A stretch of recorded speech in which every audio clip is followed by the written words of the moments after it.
नमस्कार दोस्तों, जय हिंद। क्या आप जानते हैं कि ब्रिटिश ने भारत में अपने शासन को मजबूत करने के लिए पहली बार एक सुरक्षा नीति अपनाई।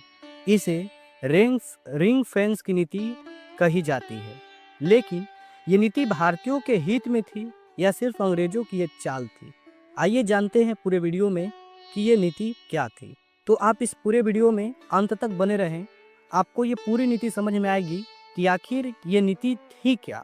तो जानते हैं थोड़ी हिस्ट्री के बारे में कि वारेन हेस्टिंग कौन था। वारेन हेस्टिंग 1750 ईस्वी में बंगाल में एक क्लर्क के रूप में नियुक्त हुआ और इसने बहुत ही अच्छा कार्य किया और इसके कार्य कुशलता से खुश होकर ब्रिटिश सरकार ने इसे वहाँ का गवर्नर जनरल बना दिया गया।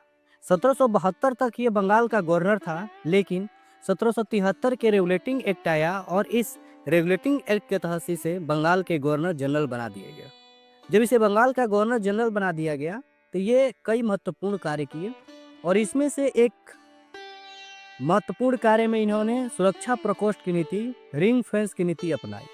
यह एक सुरक्षा रणनीति थी जिसका मकसद ब्रिटिश बंगाल प्रांत को बाहरी खतरों से बचाना था। इसके लिए वारेन हेस्टिंग ने कई महत्वपूर्ण कार्यों को अपनाया, जिसमें से एक एक कार्य को हम लोग समझते हैं कि कौन कौन इसने कार्य किया। सबसे पहला जो था, इसने रक्षा का घेरा बनाया, अर्थात अंग्रेजों के अधीन जो भी क्षेत्र थे उसकी रक्षा के लिए आसपास के राज्यों को इसने बफर जोन के रूप में इस्तेमाल किया, अर्थात कि बाहरी आघातों से उसे बाहरी आक्रमणों से उसे बचाया जा सके। खासकर जो अवध था, इस अवध का ये साथ दे रहा था और अवध को बचाना चाहता था मराठों से। इसके लिए इन्होंने बाहरी सभी क्षेत्रों को बफर जोन का इस्तेमाल किया।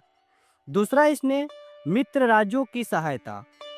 अंग्रेजों ने अपनी मित्र राज्यों जैसे अवध था, इसे ज़्यादा से ज़्यादा सहायता किया मराठों के विरुद्ध में। इसने इससे ज़्यादा सहायता इसलिए किया ताकि मराठों जो थे अगर कहीं इस पे आक्रमण करे तो ये उसे बचाया जा सके। इसने ज़्यादा से ज़्यादा कोशिश किया। इसने वित्तीय और सैन्य सहायता भी प्रदान किया ताकि मराठों की आक्रमण से उसे बचाया जा सके। स्वयं रक्षा न करना।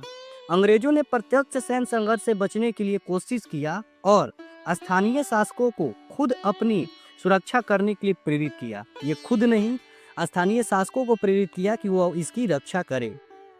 अवध के नवाब के साथ इसने एक अच्छा संबंध बनाया।